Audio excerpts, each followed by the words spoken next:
네, 자 장기 포트 점검을 해보고 시장의 이슈도 점검해 보도록 하겠습니다. 에너지홀딩스의 김선영 대표 자리하셨습니다. 안녕하세요. 네, 반갑습니다. 네, 반갑습니다. 자, 먼저 월요일 장기 포트를 점검해보는 날입니다. 오늘 포트 안에 있는 종목들 현재 상황이 좀 어떻습니까? 네, 일단 오늘도 손실 중인 종목 먼저 이제 분석을 한번 해보겠습니다. 자, 앞에서부터 하나씩 가볼게요. 일단 첫 번째 ICD고요. 일단 바로 실적을 보시죠. ICD 아직 발표되지 않은 3분기 예상 실적 이번에 쭉 보시면 될 것 같고요. 매출액이 1,143억 정도, 영업이익이 217억, 그리고 순이익이 157억, 지배주 순이익이 157억 정도 예상되는 기업이고요.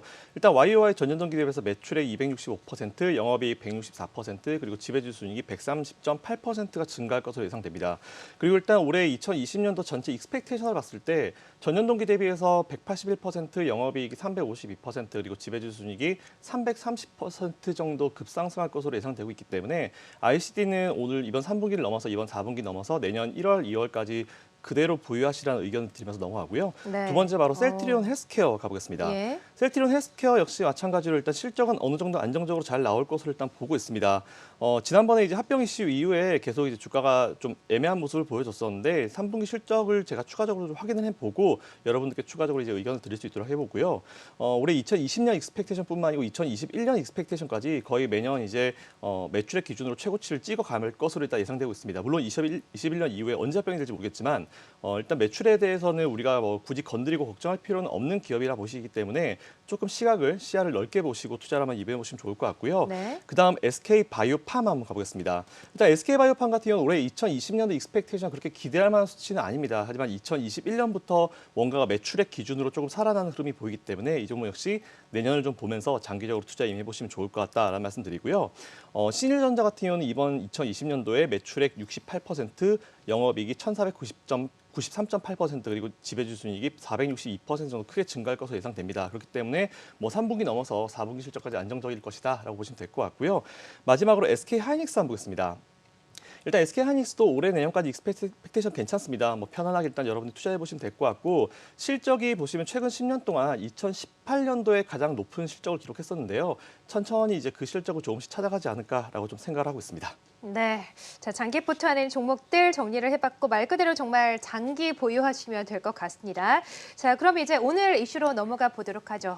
대주주 양도세. 지난주 금요일에 일단 결론이 나면 이번 주 월요일에는 좀 언급을 안 하겠다라고 하셨는데 언급을 또 하시는 걸 보니까 아직 결론이 안 난 거죠? 네, 좀 3억에서 5억 얘기가 좀 맞아요. 나오고 있어요. 네, 맞습니다.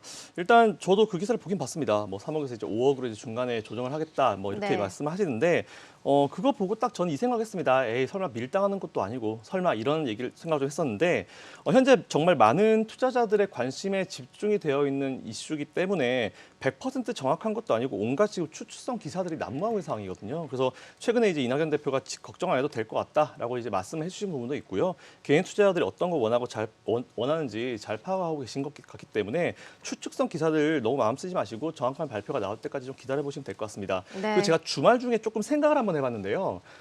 대주주 양도세는 아무래도 이제 그 투자금이 상대적으로 적은 분들도 이제 데미지를 받을 수 있는 거기 때문에 오히려 그 3억, 5억에서 금액을 맞춰가지고 절대적인 수치를 맞추지 마시고요. 오히려 2023년도에 보면은 이제 20%에 30%로 이제 그 양도세를 매기지 않습니까? 수익 관련 이제 주식 수익 관련 세금 매기지 않습니까?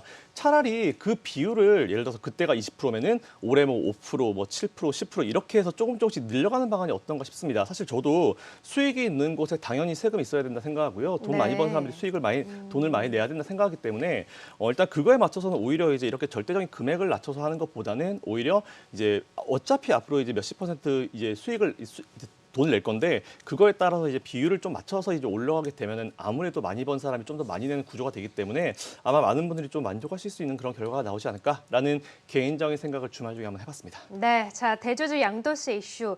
이러면 또 이번 주 안에는 어찌됐든 결정이 좀 된다고 하니까 좀 개인 투자자 여러분들도 좀 지켜보셨으면 좋겠고요. 다음 이슈로 넘어가 보도록 하죠. 이제 미국 대선이 하루 앞으로 다가왔습니다. 바이든이 되든 트럼프가 되든 우리는 또 시장의 영향을 체크를 해봐야 될 테잖아요. 있잖아요. 자, 각각 대통령이 당선이 됐을 때 우리 시장의 영향 또 업종별 전략 함께 체크를 하고 가면 좋을 것 같아요. 네, 일단 뭐 시원하게 그냥 처음에 결론부터 말씀드리면은 네. 뭐 바이든이 되든 트럼프가 되든 사실 우리나라한테 직접적으로 그렇게 되게 좋을 것 같지는 않습니다. 누가 둘 다 안 되든지 간에 좋습니까? 뭐 누가 네. 되든지 간에 어떤 서로 이제 다른 케이스긴 하지만 우리나라가 예. 좀 고생할 것은 뻔히 보이는 거고요. 그래요? 뭐 네. 장점은 뭐 트럼프가 되게 되면 그동안 했던 걸 계속했다. 그리고 바이든이 되면 또 뭘 할지에 대한 어떤 항상 의문을 불확실성이 있으니까요. 네, 맞습니다. 네. 그렇기 때문에 누가 되더라도 사실 우리나라는 그렇게 좋은 케이스까지는 아닌 것 같습니다. 뭐 네. 다른 어떤 고통이 있을 것 같고요. 일단 정치적인 문제이기 때문에 개인적인 제 의견 최대한 배제하고 뭐 팩트만 한번 다뤄보도록 하겠습니다. 뭐 정치적으로 해석해 주시는 분들은 뭐 저희 증시라인 내일부터 특집으로 진행될 거니까 그 시간 한번 봐주시면 될 것 같고요.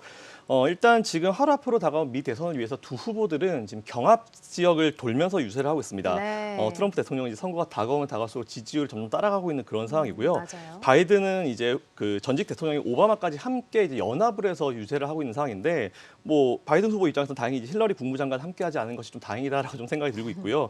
일단 여러분 알고 계시는 대로 트럼프는 석탄 사업인 어떤 기본적인 어떤 이런 산업을 위주로 이제 정책을 말하고 있고요. 바이든은 신재생 에너지 위주로 지금 얘기를 많이 하고 있습니다. 네. 물론 겹치는 부분도 분명히 있지만 뭐 큰 틀에서는 이제 위와 같은 부분으로 보시면 될 것 같고요. 잠깐 정치적인 좀 얘기를 좀 정치 이슈를 좀 얘기해드리면은 지금 트럼프나 이제 바이든이 둘 다 다른 지역보다는 본인이 이제 여기는 이기겠다라고 생각하는 그런 지역보다는 이른바 이제 스윙 스테이트라고 그러죠. 그러니까 그네 6개 같은 경합죠. 느낌으로. 네, 맞습니다. 일단 우리한테 잘해준 사람을 찍겠다라는 쪽으로 이제 많이 해서 돌고 있고요. 미시건이나 노스캐롤라이나 그리고 위스콘신 그리고 펜실베니아, 플로리다, 애리조나 이쪽으로 좀 돌고 있는 상황인데 지난번 대선에서 이제 여러분 잘 아시겠지만 트럼프 대통령이 이길 수 있었던 가장 큰 요인 중에 하나가 뭐였냐면은 그동안 이제 민주당이 항상 장악을 했었던 러스트벨트 지역에서 트럼프가 이기면서 사실은 이제 이거를 역전을 해냈다라고 보시면 될 것 같아요. 네. 여러분 러스트벨트 지역에 대해서 잠깐만 말씀드리면은 이제 러스트가 보통 이제 녹슬었다는 표현이지 않습니까? 이제 그 지역 자체가 아무래도 예전에는 그 철강 위주로 제조업이 많이 발전된 곳이었었는데 그 지역이 이제 돌아가지 않으면서부터 기계들의 이제 녹이 슬었다. 그래서 러스트벨트 지역이다라고 네. 보시면 될 것 같은데 뭐 펜실베니아 그리고 이제 웨스트 버지니아 그리고 오하이오, 인디애나, 일리노이주 이쪽이 보통 이제 그쪽 지역이라고 보시면 될 것 같은데요. 잘 보시면 아시겠지만 방금 제가 앞에서 스윙 스테이트 말씀드렸던 곳과 러스트벨트 지역이 거의 일치하는 지역이 많습니다. 그렇기 때문에 지금 뭐 펜실베니아에 어제 트럼프 대통령 바이든 가가지고 얘기를 하고 있는데. 또 이런 얘기를 하죠. 그 펜실베니아는 이제 바이든이 출생한 곳이 펜실베니아고 트럼프 대통령은 이제 유펜 이제 펜실베니아 이제 출신이기 때문에 이 지역에서는 잘 모른다라고 하는데 사실 이걸 좀 꼬아서 보면은 바이든 그래 오케이 너는 지금까지 펜실베니아를 위해서 뭘 했냐 이렇게 얘기를 할 수도 있고요. 네. 트럼프도 사실 마찬가지이기 때문에 이 지역은 뭐 어떻게 될지 솔직히 알 수는 없습니다. 하지만 확실한 부분 중에 하나 우리가 객관적으로 체크해 볼 수 있는 부분 중에 하나는 제조업 위주의 워낙 이제 산업이 발전되어 있기 때문에 지금 두 후보가 얘기하는 정책이나 이제 주요 사업군 자체가 아무래도 트럼프 쪽에 조금 유리를 했다. 그것 때문에 지난번 대선에서 힐러리를 이 지역에서 이기고 이제 그랬군요. 당선이 된 네. 건데 사실 이것도 이번에는 크게 달라질 것 같지는 않고요. 그래서 그렇기 때문에 이 부분은 좀 끝까지 지켜봐야 되는 부분인데 네. 제가 사실 좀 이제 미국에 실제 있는 케이스 한 들어본 바로는 오히려 이제 양쪽 후보들이 확정되어 있는 지역에서 난 여기서 무조건 이긴다라고 확정된 네네. 지역에서 의외의 결과가 나올 수도 있다라는 그래요? 그런 얘기가 나오더라고요. 좀 간단히 네.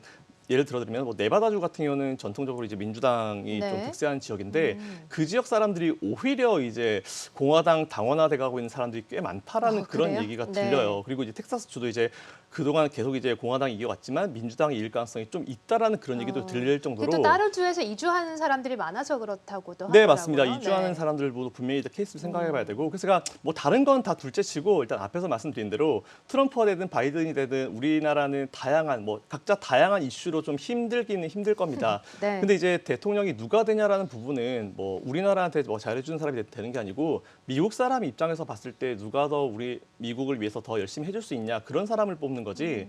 사실 이제 우리가 이제 생각하는 바는 좀 다르게 갈 수 있다는 부분을 좀 말씀드리고 싶고요. 사실 네. 누가 될지는 저도 알 수는 없습니다. 뭐 가끔 예상은 해보지만 뭐 그 부분은 이제 내일 모레 봐야 되고 이번엔 또 특히 우편에 대한 부분이 뭐 10일 이후까지 도착하는 것까지 이제 포함시켜 준다고 하니까 예. 이번 주말도 모르고 사실 다음 주 돼봐야지 알 수 있지 않을까 뭐 그런 생각도 들고요.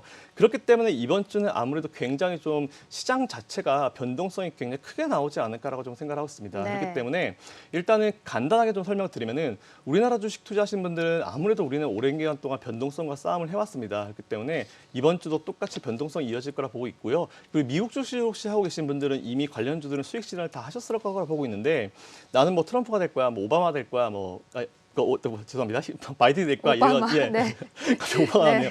바이든 될 거야. 그래서 뭐 바이든 관련주를 매수한다거나 네. 뭐 트럼프 관련주를 매수한다거나 베팅을 하시게 되면은 예. 이게 투자해서 투기로 넘어가시기 때문에 일단 수익이 어느 정도 만들어지신 분들은 수익 실현을 하신 상태에서 이제 그 뒤를 보시면서 이제 케이스를 생각해 보시는 것도 좋을 것 같습니다. 네. 어쨌든 제가 총 4가지 케이스를 한번 준비를 해봤는데요. 그러니까 이미 시나리오별로 좀 전망을 해봐야 될 것 같아요. 네, 이미 좀 많이 해주신 부분이 있긴 있는데 제가 짧게 빠르게 한번 보겠습니다. 총 4가지 케이스인데요. 바이든 당선 그리고 상원 공화당 승리 그리고 두 번째는 트럼프 대선 성공하고 상원을 민주당 승리하면서 상하원 모두 장악 그리고 세 번째 케이스는 바이든 대통령 당선되고 상원은 민주당이 이기면서 이제 장악하고 네 번째는 트럼프가 재선이 되고 상원이 공화당 승리 이런 케이스로 한번 나눠봤는데 네. 일단은 어찌됐건 간에 제가 봤을 때는 이제 바이든이 이기게 되면 무조건 대체 에너지 관련이 유망합니다. 그렇기 때문에 우리나라도 최근 보면 이제 그린 뉴딜 관련 정책이 만들어지면서 이게 연결고리가 만들어지면서 뭐 풍력 등 관련 기업들이 많이 올라갔잖아요. 그래서 바이든이 이기게 되면은 그런 기업들이 다시 한번 재상승을 만들어줄 수 있을 거다 보고 있고요. 원유 가스 관련 기업 쪽은 아무래도 트럼프 정책 위주기 때문에 당분간 압력이 이어질 것이고 그 당분간이라는 기간은 제법 길지 않을까라고 좀 생각을 하고 있습니다. 그리고 트럼프가 만약 이기게 되면 에너지 사업 규제 완화가 이제 이어질 것이고요. 그리고 전통 에너지 사업 쪽이 전망이 굉장히 밝아질 것이라 보고 있습니다. 네. 그리고 트럼프 대통령이 이제 대통령 지난번 처음에 할 때부터 볼커룰 폐지 등 이제 은행 규제를 완화하자라고 했었기 때문에 은행 관련주들도 유망할 것으로 보고 있고요. 또한 기업에 대한 규제를 사실 트럼프는 좀 줄이는 방식이고 바이든 같은 경우는 이제 규제를 좀 하자라는 주의이기 때문에 아무래도 그거에 대해서 이제 조금 많이 갈라질 것 같습니다. 아무래도 지금까지 미국도 보시면 이제 팬 기업들이 앞에서 이제 시장을 이끌었잖아요. 근데 아무래도 이 기업들은 규제를 하게 되면은 그렇죠. 좀 제한 사항이 또 많을 이슈가 수가 있죠. 네. 있습니다. 네, 그렇기 때문에 아무래도 제가 봤을 때는 트럼프가 당선이 되게 되면 이제 팽주가 다시 한번 상승할 수 있는 이슈가 될 수 있을 것 같고요. 만약 바이든이 되게 되면은 뭔가 굉장히 소용돌이가 치면서 대표주들이 바뀌는 그런 상황이 발생하지 않을까라고 생각하고 있습니다. 네. 일단 결론적으로 종합해서 일단 말씀을 드리면요. 현재 그 양적 완화 기조는 제가 봤을 때는 당분간 이어질 것으로 보고 있습니다. 하지만 뭐 대형 IT주나 은행주들이 시장 상승을 계속 이끌어서 미증시의 어떤 추가 상승을 뭐 만들고 추가 버블 형성 가능성이 있는 것은 트럼프 대통령이 당선이 됐을 때 나오는 이슈 같고요. 단 이런 경우에 우리나라는 이른바 대체 에너지 관련주로 불리는 그린 뉴딜 관련주들이 단기 하락이 나올 수는 있습니다. 하지만 우리나라 자체적으로 그린 뉴딜 정책을 하고 있기 때문에 단기 하락이 오히려 여러분들께는 추가 매수, 신규 매수를 할 수 있는 좋은 기회가 될 거다라고 보고 있고요. 반대로 바이든이 승리했을 때는 아무래도 대형 IT주들로 이제 위주로 이끌어온 미증시 랠리는 거의 종료될 가능성이 크고 양적 완화 종료 시기가 트럼프가 됐을 때보다는 바이든이 좀 더 일찍 당겨줄 수 있다. 이런 부분도 좀 생각을 해봐야 될 것 같고요. 대체 에너지 관련주들은 다시 상승할 겁니다. 그렇기 때문에 우리나라 뉴딜 관련주들도 좀 관심 가져보시면 될 것 같고요. 어쨌든 앞에서 말씀드린 대로 어떤 후보가 될 거다라고 이제 베팅을 하시게 되면 이게 투자해서 투기로 넘어가기 때문에 그 부분만 조금 지양하시면서 수익권인 종목은 뭐 수익 실현을 조금 해주시고 대응해 주시면 좋을 것 같습니다. 네. 자, 이제 이번 주 아니면 어찌됐든 결론이 나겠죠. 미국 대선 관련해서 또 우리 시장에 미치는 영향까지 한번 체크를 해봤고요. 지금까지 김선영 대표와 함께했습니다. 고맙습니다. 감사합니다.